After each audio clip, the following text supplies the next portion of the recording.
sebetulnya agak bingung dengan yang ini kalimatnya ya. Baru tadi pagi sebenarnya saya dapat remanya. Kita sebentar akan berdoa pemulihan keluarga saudara ya. Dan ini saatnya yang mau minta jodoh akan didoakan. Yang mau minta anak pun akan didoakan. Kenapa? Karena keluarga harus jadi ilahi semuanya ya. Mau lengkap dan menjadi ilahi. Miss Cherry sempat kesel karena saya tidak perlu menikah katanya. Nggak apa-apa, yang mau jomblo akan menjadi jomblo ilahi saudara ya. Yes. Oke, kita lihat dulu pertama janjinya. Lanjut. Tuhan janjikan ini kepada kita. Ia akan mengasihi mereka, masih kita, sampai kepada kesudahannya. Lalu janji berikutnya adalah apa? Dia sendiri yang akan berjalan di depanmu, Immanuel ya, seperti nama saya. Dia sendiri akan berjalan di depanmu, dia sendiri akan menyertai engkau, dia tidak akan membiarkan engkau dan tidak akan meninggalkan engkau. Ini janjinya, kita udah tahu ini ya. Nah, yang buat saya ajaib adalah di Alkitab ini banyak sekali Tuhan berjanji untuk menyertai, untuk berjalan bersama. Tapi berapa banyak deh saudara dan saya yang suka takut. Dulu saya kecil, saya masih SD, SMP, SMA. Saya takut sekali jalan dalam gelap karena saya pulang kerja biasanya jam 10 malam. Mesti jalan di Belanda itu kanan semak-semak, kiri jalan raya. Itu jalan sepi. Kalau di Belanda dulu jam 6 itu udah sepi kayak nggak tahu apa. Saya udah pikiran macam-macam. Tapi hari itu teman saya bilang ke saya gini, katanya lu berdoa, kenapa lu takut? Oh iya juga. Jadi saya ngomongin ke diri saya, Tuhan beserta saya. Roh yang di dalam saya lebih besar dari segala kuasa bumi ini. Jadi saya terus ngomongin diri saya sendiri. Sampai sekarang saya berani ke Afrika sendiri ya Pak Luki ya. Kenapa? Karena ada janjinya. Nah waktu saya dapat bagian ini saya agak bingung sebetulnya. Cuma Tuhan tuh bilang begini loh, itu loh lah janjiku. Ya waktu saya duduk tadi Tuhan makin jelaskan. Disalib, waktu Tuhan disalib, lanjut. Tuhan itu membuktikan janjinya. Kebayang saudara ya, dia udah dipecutin, tadi udah dengar dari Pak Luki dan lihat ininya. Dipecutin sebegitu rupa, dari risetnya Pak Luki berkata bahwa sampai tubuhnya tidak berbentuk manusia ya. Sampai hilang rupa manusianya. Karena cabik-cabik seperti gitu rupa. Sesakit itu ya. Terus udah gitu dipaku lagi. Digantung lagi ya. Semua gravitasi itu akan menarik tubuhnya. Saudara, tangan saya ini lagi sakit saudara ya. Jadi waktu udah mulai sakit ini nanah semuanya. Saya bilang, aduh saya ini di hati ini cuma kata gini. Excruciating pain. Apa tuh artinya? Sakit yang luar biasa. Saya bilang Tuhan kayaknya gak sakit-sakit banget kau begini ya. Dibanding engkau disalib. Cuma saya ini udah rema susah ya. Mikir susah, makan gak enak. Mau motong makanan susah gitu saudara ya. Nah saya bilang begini. Kayak gini aja saya ini ditanyain. Udah dapat belum? Belum, saya gak nangkep. Kenapa? Karena sibuk dengan kesakitan saya. Terus Tuhan tuh bilang udah selesai nak. Karena aku sudah bayar. Kebayang, saya makin kebayang ya bagaimana Tuhan Yesus harus dipecutin sebegitu rupa. Tetap nahan di akhir sebelum dia menyudahinya. Dia bilang begini, dia ngeliat ada ibunya. Ada banyak perempuan-perempuan yang mendampingi dia, Maria semua. Ada satu yang menarik, ada murid yang dikasihinya. Siapa? Yohanes. Kebayang ya, udah dalam kesakitan yang sebegitu rupa. Udah di akhir-akhir nafasnya, masih keinget loh dia. Nanti kalau gue mati, ini mama sama siapa? Lo kebayang gak? Saya mah udah gak peduli sejujurnya. Yesus itu loh, udah di ujung napasnya. Ibu, ini anakmu. Dia lihat muridnya, lalu bilang ini ibumu. Mulai hari itu Alkitab berkata, Yohanes bawa Maria tinggal sama Yohanes. Terus anak lainnya kemana? Nggak tahulah kemana. Tapi yang jelas satu hal Tuhan bilang begini, Because I trust him.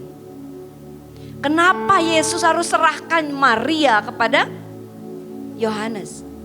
Tuhan Yesus cuma bilang gini, karena aku percaya dia. Dia orang yang kukasihi, dia orang yang mengerti hatiku. Aku percaya dia. Saudara, pertanyaannya saudara dan saya, adakah Tuhan bisa percaya kita?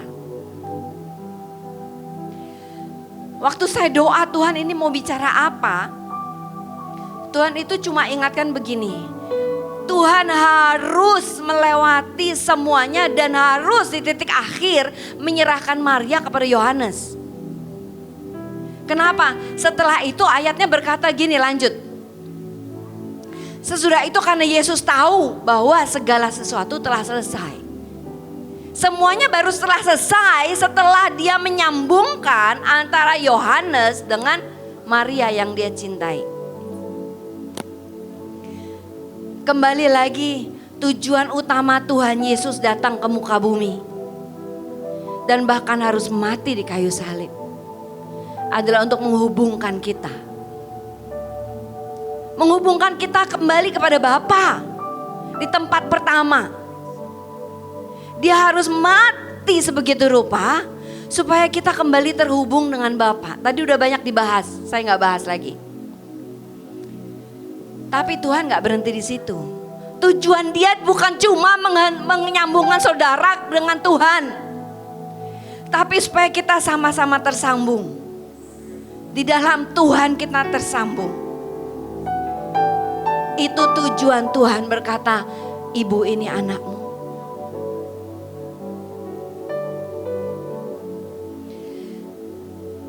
Tujuan utama Tuhan menghubungkan kita. Kenapa dia harus tahan napas yang terakhir sampai dia berkata, ibu, ini anakmu, ini ibumu. Kenapa? Karena Tuhan harus menghubungkan kita kembali. Saudara, Tuhan sudah bayar begitu mahal. Jangan izinkan ada apapun yang menghalangi hubungan kita, yang Tuhan sudah sambungkan. Di akhir zaman, Alkitab berkata antikris akan mencari orang-orang yang meninggalkan perjanjian itu. Bahkan antikris akan mencari orang-orang yang berbuat fasik terhadap perjanjian itu. Berbuat jahat terhadap perjanjian. Perjanjian apa sih mungkin kita tanya? Jangan jauh-jauh lihat perjanjian yang kita punya. Dengan suami, dengan istri. Orang tua dengan anak. Tapi yang jelas kita punya perjanjian di Mahanaim. Kita punya perjanjian di Bahtera. Saya ini sejujurnya saudara ya, bukan setiap hari di Mahanaim ini penuh kembang bunga dan buah. Banyak duri, pisau dan pedang bertebaran. Belum jebakan-jebakan. Ya, tusukannya jadi bunga katanya ya. Cuma sekali lagi. Blossom nail ya. Jadi apapun saudara, mari kita tidak izinkan ada apapun di antara kita.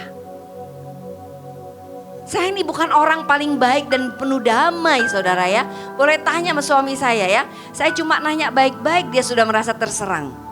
Kita baru temukan hari-hari ini ya, ternyata kenapa ya, saya ini cuma nanya. Oh, saya pikir kamu nyerang saya. Waduh, memang trauma bertahun-tahun itu berarti kan ya. Saudara paham apa yang saya lakukan selama ini kepada beliau ya. Sehingga saya ngomong baik-baik disangkapnya nyerang. Kenapa? Karena udah terbiasa saya serangin saudara ya. Jadi saya mau berkata, saya bersyukur suami saya tidak pernah menyerah dengan saya ya. Sekalipun saya lemparin pisau ya, dia tetap menjadi pilar yang kokoh. Waktu hari ini saya merenungkan, saya bilang iya ya Tuhan, trauma-trauma itu tidak layak untuk kita pelihara kok. Trauma-trauma itu tidak layak untuk bisa berdiri antara saudara dengan Bu Iin. Trauma itu tidak layak untuk membiarkan saudara biarkan berdiri antara pemimpinmu dan saudara. Ibu itu yang melahirkanmu. Tapi trauma pemimpin juga tidak layak untuk kita ada dan simpan, yang membuat kita terhalang dengan anak buah kita. Apapun yang mereka buat, dengan mungkin mereka nggak ngerti, nggak layak. Apapun yang anak kita buat, saya ingat waktu anak-anak masih kecil ya, saya lagi makan enak ikan asin pakai sambal, saudara, pakai tangan ya. Tiba-tiba anak saya udah sembunyi di pojok. Wah, harumnya udah semerbak itu ya dari pampersnya. Nggak cuma sekali, saudara ya, hampir sering banget itu saya lagi makan ikan asin apalah pokoknya enak pakai tangan. Tiba-tiba kok semerbaknya kurang nyaman ini kayaknya ya. Jadi saya harus taruh makanan saya, beresin dulu di kamar mandi ya, bersihin dulu. Ya itu anak-anak. Sekali lagi, apapun yang mereka buat tidak layak untuk kita taruh di antara kita dengan mereka. Apapun yang orang tua kita buat, pemimpin kita buat, teman kita buat, tidak layak kok. Kenapa? Karena Yesus sudah bayar terlalu mahal, saudara. Begitu kita masuk dalam perjanjian yang baru dengan Tuhan, kita terima rencana Tuhan. Kita terima apa yang Dia sudah lakukan di kayu salib itu. Tuhan itu punya satu tujuan. Seperti tadi Ibu bilang ada 3 level. Mari kita masuk ke dimensi yang baru. Saat saya berjalan sama Pak Luki, sebelum saya jalan sama Pak Luki, baru Tuhan bilang ini loh jodohmu. Baru ngomong ini jodohmu, Tuhan langsung bilang letakin dulu di mesbah. Maksudnya? Baru loh, belum dikasih, baru diomongin. Letakin di mesbah. Saya bilang maksudnya oke, aku letakin di mesbah. Tuhan itu bisa ngomong begini ke saya. Kamu tahu kan, kamu bilang kamu letakin sekarang, nanti kamu kayak Abraham dapat Ishak balik. Ngerti gak? Karena saya tahu cerita Abraham letakin Ishak. Jadi saya bilang udah saya letakin aja, nanti pasti Tuhan kasih. Loh benar, di kepala saya itu ada seperti itu.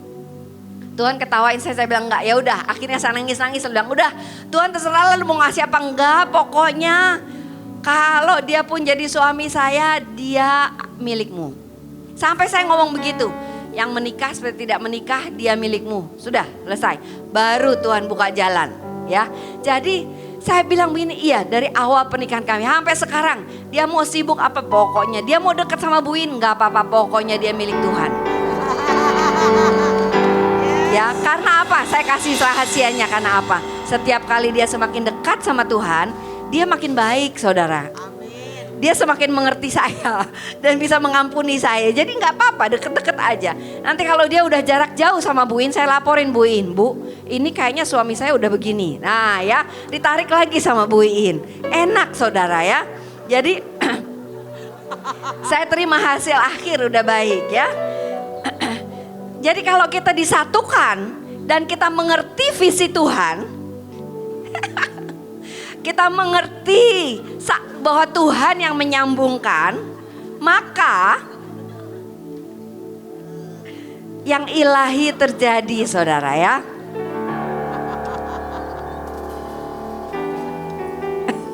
Amin.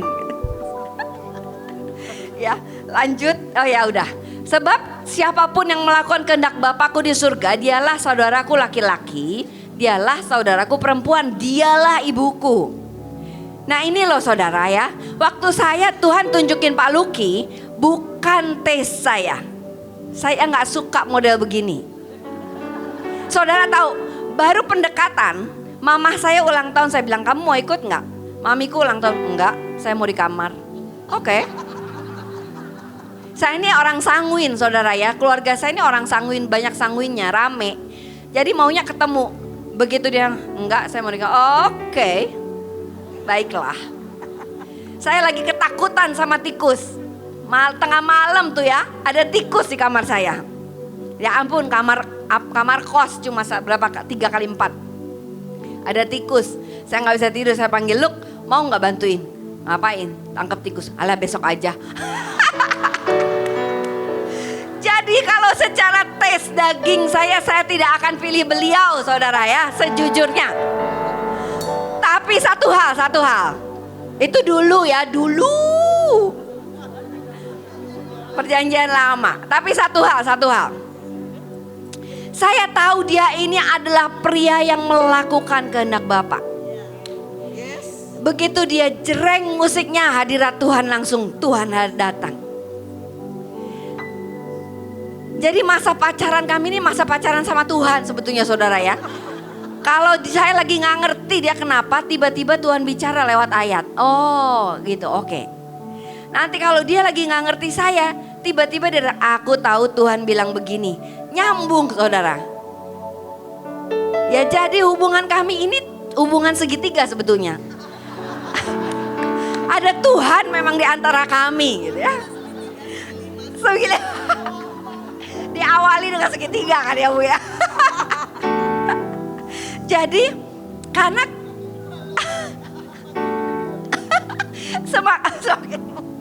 jadi hubungan kami dari awal ini tidak pernah about us.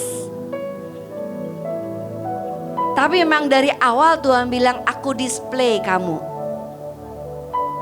Memang untuk orang banyak lihat. Jadi kalau saya berantem ya orang juga tahu ya. Pika misalnya, iya nih Bu Ella galak banget sama Pak Luki gitu ya. Ketahuan saudara ya. Tapi kenapa? Karena hidup kami is not about us. Bukan hanya karena masalah kami berdua. Tapi masalah semua yang Tuhan percayakan dalam hidup kami. Masalah semua yang Tuhan berikan dalam hidup kami. Jadi hidup kami ini ada dimensi yang lain. Paham gak? Pak Luki juga, saya ini bukan model Pak Luki saudara ya. Jauh langit dari bumi sebetulnya tipenya. Sukanya yang halus, melayani, hitam manis, masak ya. Waduh saya jauh banget saudara, udah bisa baca sendiri ya. Bukan saya itu. Tapi dia terpaksa berkata ya kepada Tuhan karena apa? Karena saya wanita yang melakukan kehendak Bapa. Immanuel soalnya, kalau nggak untung doang. Untung plus Immanuel jadi blessed Joshua ya. Nah apalagi ini ayat kami waktu itu. Siapa mendapat istri mendapat sesuatu yang baik, lanjut. Ia dikenan Tuhan. Jadi saudara yang mau punya suami atau istri, yang punya pacar, yang punya jodoh bukan pacar. Kejar aja perkenanan akan Tuhan. Gak usah ngejar perempuan, gak usah ngejar laki. Ngejar aja perkenanan akan Tuhan. Maka Tuhan yang akan bukakan kok. Lo Adam gak kejar Hawa lo. Tidur Adam tuh. Tiba-tiba Hawa dimunculkan sama Tuhan. Semakin saudara kejar perempuan atau kejar laki-laki, kejar pasangan itu, makin jauh mereka, percayalah. Makin jauh dari kehendak Bapa. Mau dapat yang dari kehendak Bapa? Kejar perkenanan. Ya. Lanjut. Kita nggak berhenti di situ saudara ya. Ginekoloh saya, dokternya bilang begini, dokter kandungan saya, begitu saya datang dengan anak pertama, wah, dia kenal ayah ibu saya saudara ya. Di Jepara. Saudaranya Bu Iin.